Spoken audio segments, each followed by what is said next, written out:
Perfect, thank you. So we are recording the session now just for anyone who isn't able to attend the live session. We'll send this out to everyone so you have a copy of it. But thank you, and let's get started. So as well as the introductory session that we're delivering today, we will also be sending everyone a copy of our mentee guide. So this will be sent to you next week. Within the guide, you'll actually find an overview of the scheme goals and timelines. So just a reminder of everything that we talked through today. Also a summary of your roles and responsibilities as mentees. And those of the mentor, some example mentoring topics, as well as a framework to kind of support the mentoring journey and the conversations that you have with students. And finally, some support with dealing with any challenges that you may come across as part of the mentoring program. So, there can be instances where mentoring relationships are not always successful. Some students, for example, might lose momentum with the scheme for a multitude of reasons, usually external in terms of other priorities or challenges going on. But we have advice on how to deal with those situations, and obviously please do always approach Rhiannon and I with anything that comes up if you're uncertain as to how to approach that particular situation.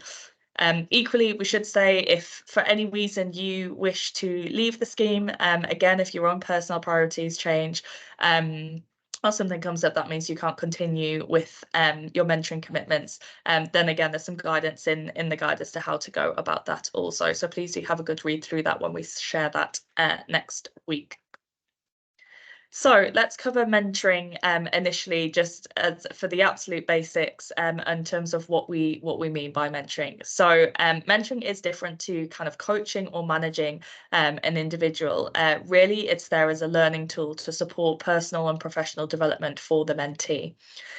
So it's a supportive one-to-one relationship designed to build confidence and support the mentee to develop their goals. So when we talk about mentoring, mentoring is very much a non-directive process.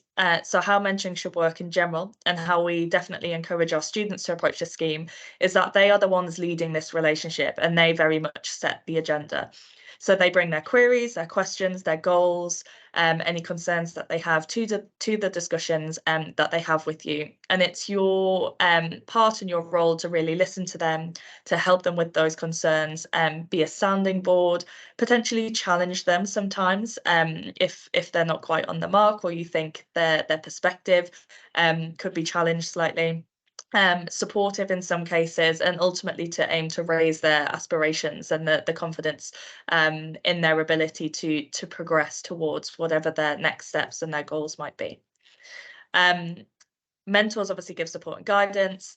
That guidance may offer maybe advice or information, and a lot of this will be based on your own reflections. And we generally find that mentees are very interested in your own journey and how you got to the place that you got to, and the challenges that you came across, and how they can learn from you in those regards and in those respects. So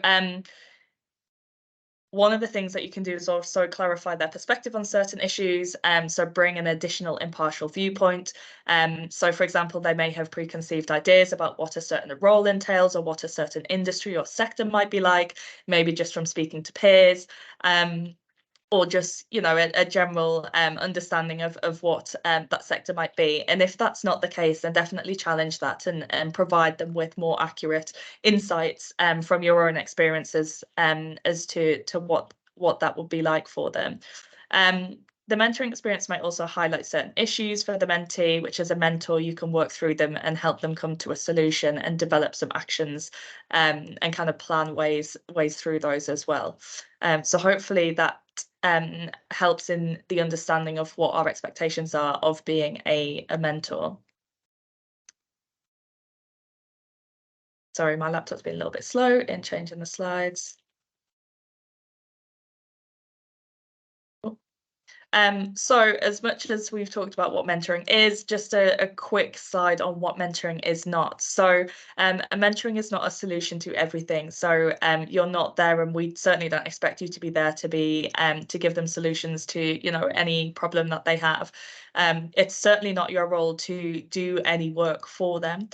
For example, rewriting their CV or application form. So by all means feel like you can give advice and tips and pointers, but they do also have have the career service, to have their career their CB checked, to support with application writing, etc.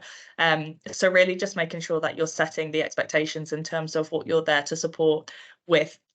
And it's more about giving advice rather than doing any work on their behalf. It's also not intended that you would be there to deal with any personal issues or be there for them to offload about any kind of non-career related situations. So students obviously do get the induction from us as well, and we very much encourage them to really keep it professional and making sure they're staying on topic and using the mentorship in the way that it's intended to be used for.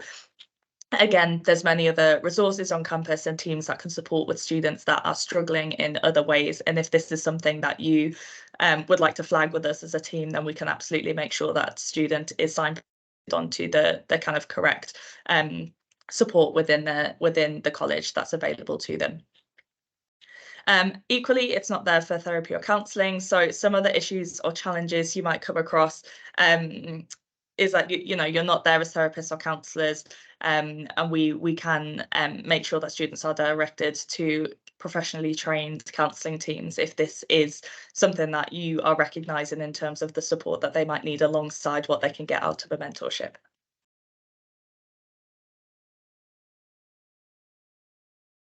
So we thought this is just quite helpful to see the difference in the mentor role versus the mentee role.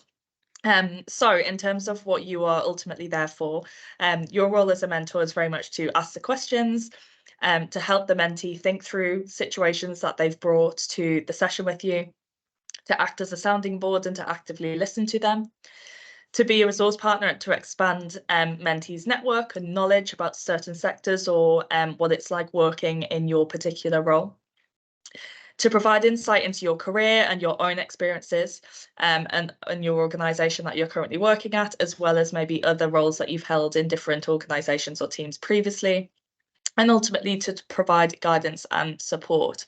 So in terms of the mentee, they are very much there to drive that mentorship forward. So it's up to them to take the initiative to make sure that they're setting up the meetings and they're coming to those contact points with you with an idea of what they'd like to discuss. Apologies. It's up to them to define their goals and learning objectives with your support so you can help guide them, but they should have an idea as to what they would like to get out of each session and overall what they'd like to get out of the mentorship. And actually this year we made a slight change and update to the student application form where we made them give some thought to what they would like out of a mentorship over a period of 5 months. I think this just made it quite clear, and obviously the responses that we got from students were encouraging to see that they had considered that this is a longer relationship. The mentorship continues over a period of 5 months. So it's not that they just had an ad hoc question that they need support with, that they, would meet you once and then feel like they've got everything they need out of that. We've challenged them to make sure that they have longer term kind of goals and objectives for the full mentorship that they can work on with you over the period of time that the scheme runs. We want to make sure that their role is that they are there motivated to learn, be open to challenge, to ultimately respect your ideas and experience, and to provide structure and communicate clearly and professionally at all times. So we thought it was helpful just to have a couple of diagrams just to explain how the mentoring journey might look over the time that you have with your mentee. So very much in that initial stage, it's all around kind of building rapport and clarifying expectations, kind of setting the contracts for how you're going to interact with each other and what your boundaries are in terms of potentially when they can contact you, how you'd like to be contacted, areas that you're happy to support them with, maybe areas that you don't think you are there to support with, make that very clear from the beginning, so that you are kind of setting up how you are available to them, and also what you can be there to provide guidance on, and just spending some time getting to know them, understanding each other, and building that initial rapport so that you can go into the mentorship feeling a little bit more comfortable and confident with each other. Phase 2 is then kind of all around direction setting, so talking about what they wish to achieve and setting the goals. This may be industry insight, it might be assistance with applications, it might be advice on developing their experience or skills, and how to go about that, and then helping them work through each of those goals and challenges that they might present with you. Then naturally the mentorship will kind of come to a natural close. So it may be that they come with one fairly significant goal or aspiration, and it takes you a couple of sessions to really work through that with them, and touch point over maybe 3 or 4 sessions. At which point, the mentoring will naturally come to a close. However, it may be that you kind of go around the second and third phase of this cycle in each of your mentoring touch points, because they will come with a different topic each time, and you work your way through that and kind of bring that to a close at the end of each session that you have. And that's absolutely fine either way that works.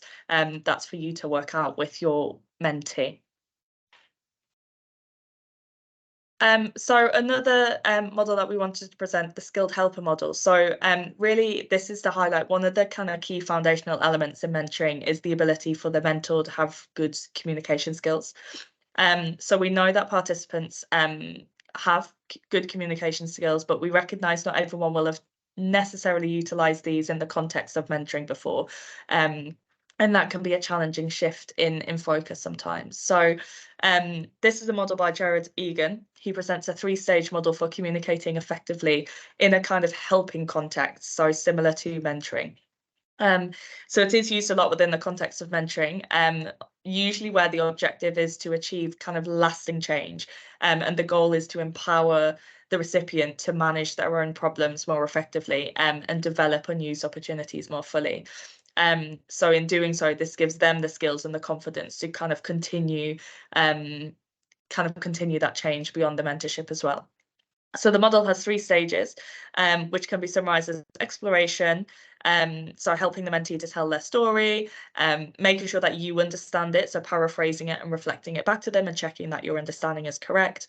And then focusing on helping them, if they're not clear what the issue is, then really focusing on which of the issues seem to be important, or clarifying exactly what the issue is from what they're telling you. The second stage is then challenging, so addressing any misconceptions, encouraging the mentee to think about whether there is another way of looking at the issue. This is where you would bring in your own insight and experience as well, to give them those different perspectives on the issue that you're addressing with them.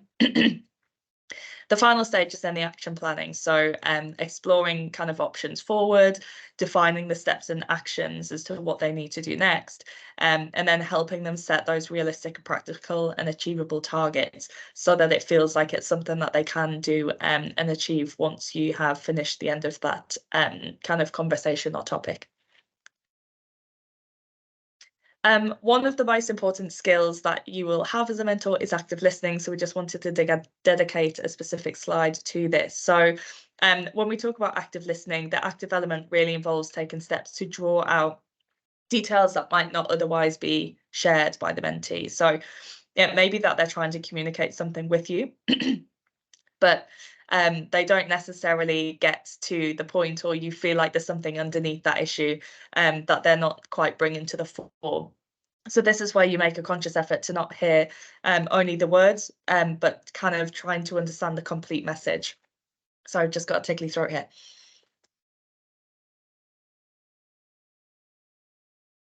So really it's about keeping focused, keep the mentee focused on a specific discussion topic, defer any judgment, ask open-ended questions as much as you can, and reflect back on what is said. Rhiannon, sorry, can you take over a couple of slides, just because I'm going to cough quite a lot here? Yeah, that's absolutely fine. So yeah, like Grace was saying, let me just take control. 2 seconds. So it's that time of the year, everyone's coming down with something. So as Grace was saying, active listening is a really important part of being a mentor, and it's something that you'll use probably within that skills helper model. It's about really being focused on what they're saying and using it as the ability to be able to look beyond perhaps what's being discussed. ideally deferring judgment on what's being discussed and allowing the speaker to kind of give their full story to make sure that you're clarifying all the issues. We often do that in appointments with students where perhaps they will have come in wanting to discuss how they find an internship, but actually as they explain a little bit more and kind of giving space for what might be considered those awkward silences, you start to uncover that the reason perhaps for wanting an internship is because they don't actually understand or they don't actually know what they want to do with their career. And so that ends up being the shift of focus of what you actually want to discuss with them, because the internship really isn't what needs to be looked at first. There are kind of other steps that need to be explored before you get to that point. So using open-ended questions can be really beneficial here, allowing that space for thinking and giving time, like I say, for those sort of awkward pauses to give your student a little bit more time to maybe explore a little bit fully something that they haven't actually ever had the opportunity to process. And similarly, like as within that skilled helper model, reflecting back on what is said to be able to summarize maybe what they haven't heard in someone else's terms and clarify that understanding can be really beneficial. So we also just wanted to give some top tips from previous mentors before we move on, just to give some context in terms of things that they've found has been really helpful and hopefully will resonate as your mentorship continues. So build trust early on. Don't rush through that kind of building rapport stage. Obviously, 5 months isn't a huge amount of time, but equally to be able to make the most of the experience, we advise students and alum to spend time getting to know each other so that you really can start to uncover everything that you both have to be able to offer and learn from each other. Take time to listen, as with that kind of active listening model. Don't make assumptions on what's being said. Again, sometimes students will present one thing, but actually the underlying problem is something completely different, or the underlying area that needs to be addressed is much bigger than perhaps what's initially being presented. Keep an open mind and don't expect to be rewarded. Do it out of your own goodwill. We obviously greatly appreciate everything that you are doing in terms of volunteering your time. And we obviously make sure that we ask students to be professional and be appreciative. But yeah, keeping an open mind is really important when it comes to mentoring. Ultimately, if you do have any interactions that you feel aren't professional or do misstep a boundary, then Grace and I are always there to be able to support and make sure that we raise that with the specific student, because professionalism is a skill that we're hoping students have either already developed or continue to develop throughout these interactions. And finally, listen intently to their challenges and tailor your experience to their specific areas of development. I think that's really, really important. And, obviously every student, as Grace mentioned, will have chosen your profile based on personal reasons in terms of their career journey. And each career journey will be quite different. So it might be that if you're mentoring multiple students, the aspect of your career, that they're most interested in could be completely different. So being able to tailor that is really valuable. Do you want to jump back in, Grace, or do you want me? I can keep going. Yeah, no, I'm happy to. Sorry, I think Are you it's a sure? dry air in this room. No, So absolutely fine. Let me know if you want me to. Let me know if you want me to pick up. That's not a problem. Perfect. So, just to give an overview then of the mentoring scheme for 23-24. Sorry, in terms of the purpose, I know we've covered this, but ultimately it's there to support the development of student employability through giving them more informed career insights, helping them achieve their career aims, and advancing the diversity and inclusion by encouraging the networking propensity of students from underrepresented groups. So you may have seen when you signed up that part of this scheme is that we prioritise students that are from our kind of lower participation groups. That typically includes kind of students that may be the first in their family to come into higher education.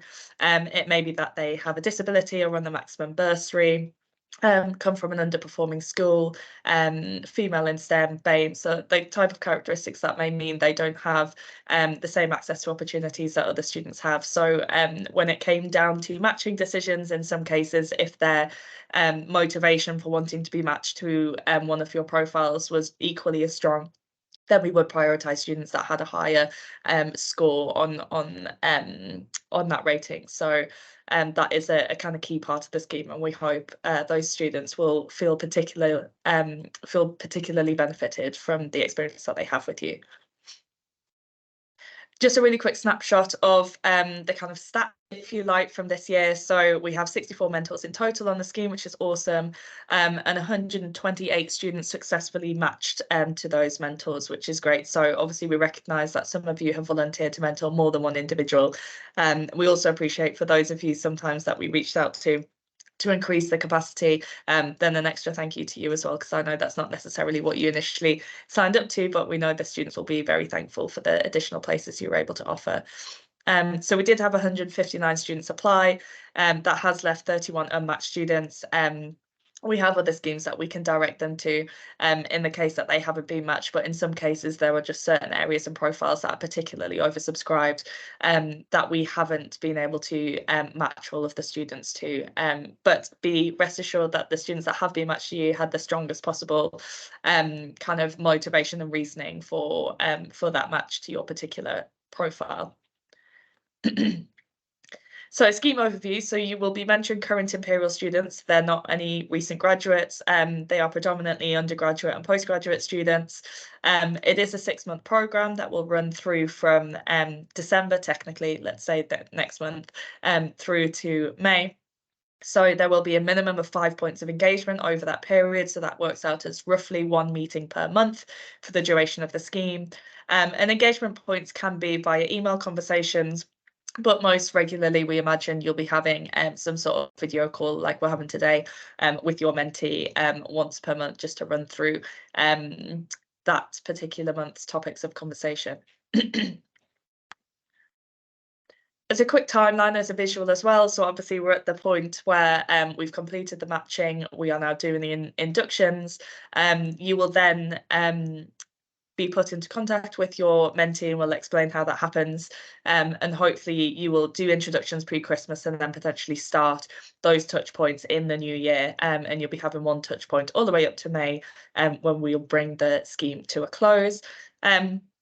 If you felt like the mentorship was in a position where you wanted it to progress beyond the end of the scheme and the mentee wanted that as well, there's nothing stopping you continuing that, but equally that's not an expectation at all that we have of you on the scheme, and students are made aware of that as well. So that would only be through a mutual discussion between the two of you. But generally, if that relationship continues, it's something more informal where you may have each other's kind of LinkedIn profiles, and you welcome them to ask you ad hoc questions here and there rather than continuing any sort of kind of formal mentoring relationship with them.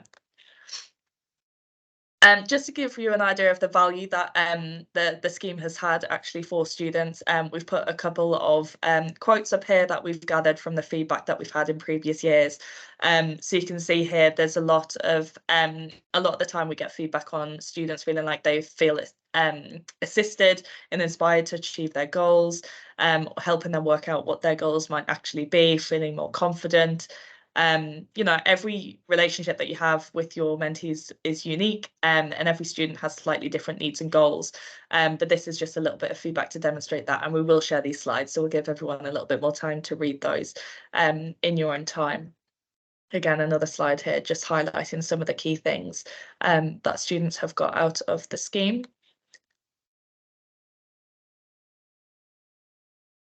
So just a quick overview of some of the topics that you may be asked about. The students choose to be matched with you and have given a good motivational reason for why they want to be matched to your profile, like we said.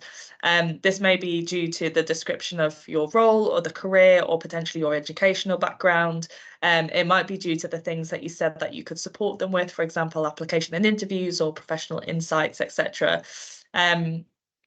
These may vary, you know, depending on the time of year in terms of what topics they bring up. So the topic that's important to them in January might be very different to what they want to talk to you about at the end of the scheme. So like we said, it's likely that the focus of each of the discussions that you have with the student will change over the time. But generally, these are focused around things like personal experience. So how did you find starting work? How did you get into the role that you're currently in? Any kind of top tips that you can give them and how to follow a similar path and be successful. It may be around job hunting, so can you recommend best places to search for internships or how to get experience to allow them to develop the skills needed to progress into a certain area of work. It may be around personal development. So is there anything in terms of professional courses or bodies that are relevant to your sector that they could potentially join or make the most of to allow them to develop themselves more professionally and be kept up to date with any advancements or news within that particular sector? It may be around industry expectations, so what's actually expected from them when working in a particular sector, and like we said, any myth busting that you can do in any misconceptions that they might have about what it's like to work in a particular role. And then a kind of professional overview as well. So what are the good or bad aspects of your role? Things that they wouldn't necessarily always hear from a recruiter and would really benefit from speaking to someone delivering that role firsthand. So yeah, there's quite a few topics that may be brought up. Like we said, a lot of this is in the guide and students are given some direction on this as well. If you have any issues at any point or you feel like they maybe need a little bit more support from the Central Careers team, then do feel free to direct the students back to us, and we can maybe give them or touch base with them to help them redirect and make the most of their time with you. So we're just touching on the Student Pathways tool. So this is something that is set up alongside of their one-to-one kind of touch points that they have with you. Ultimately, students work through a series of kind of reflective tasks that correspond with each of the meetings that they have. So just to say, first and foremost, it's not we're not putting the responsibility on you to chase students to do this in any way. However, if at the end of each meeting you could please remind students to just complete their meeting review on Pathways, that would be fantastic. So it's an online platform and they access this through their student account. Rhiannon and I send them all of the prompts and information that they need to be able to complete them. But at a very basic level, all that we ask students to do is make sure that after each meeting with you through from January to May, they then complete a very, very short 10-minute review, just so that we can see that they have had that meeting and they've noted down a couple of reflections from what you discussed in that meeting. It just helps us track the mentee's progress, make sure they're kind of on track to complete their touch points with you by the end of the scheme. And also just to check that they are still engaged in speaking to you. And if we can see that a student is not completing their pathways modules, then we'll get in touch with them and we'll probably contact you as well, just to see if you've heard from that student or whether we need to note them as a dropout potentially, and we can do the necessary follow-up there. So next steps and support. So we will share a copy of the mentor guide and the induction recording next week with everyone. We will then send your contact details to the students once we've confirmed that they've attended their own compulsory induction session. So like I said, because this is student driven, we won't share the students' details with you. It'll be up to them to receive all of your information and then make that initial introductory email to you. We've asked them all to do that by Monday, the 11th of December, with a view to setting up the first meeting in the new year, ideally. But it would be nice to have a kind of initial introduction this side of Christmas where you can get to know each other just by email initially and then set up a good time to meet. If there are any students that haven't necessarily been able to attend one of the induction sessions, we're running one tomorrow and one on Monday, then we'll continue to make sure that students have received an induction up to the end of next week. So if we're still inducting some students on Friday next week, it may be that they contact you a little bit later than Monday the 11th, but we'll make you aware of this if that's the case. That is, however, everything from us. So we kept it fairly to time, but we'll open up to any questions. I've seen Rhiannon's been responding to people in the chat. I see, is that mostly to people requesting a copy of their profiles? Yeah, it is. Perfect. Yeah, but if there's any other questions that people have, we'll stick around for some for an extra 5-10 minutes at the end. So do feel free to put anything in the chat or mic. Otherwise, if that is a good summary of everything and you're happy to receive the mentor guide next week, then thank you very much for coming and spending your evening with us. And we hope you have a really great time on the mentoring program and it's a really rewarding experience for you.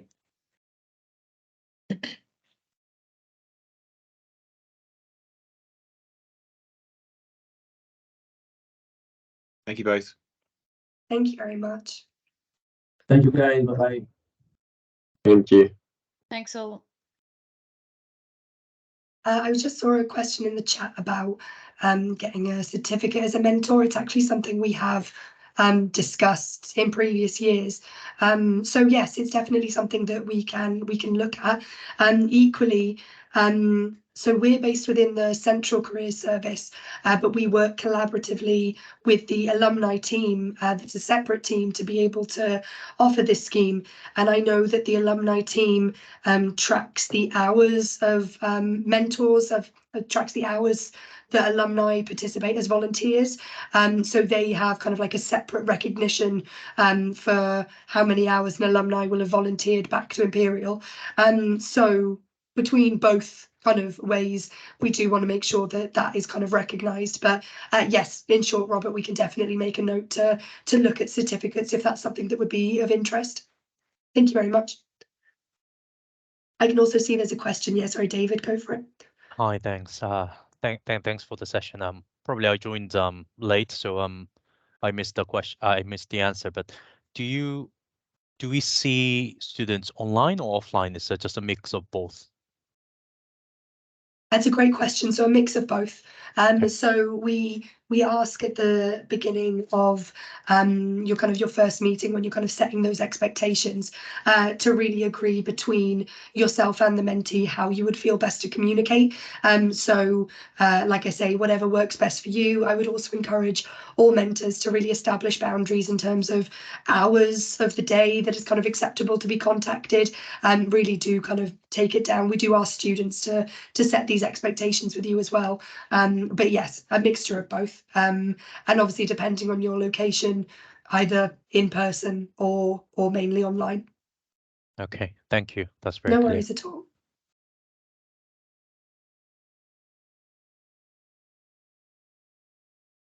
Like Grace said, any other questions, obviously, please feel free to put them in the chat or to unmute yourself. And we're happy to answer them now. But otherwise, thank you so much for attending.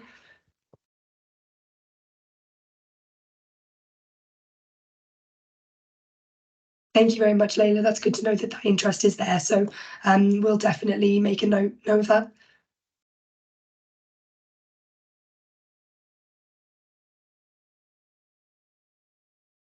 I'll just pause the recording there, Grace.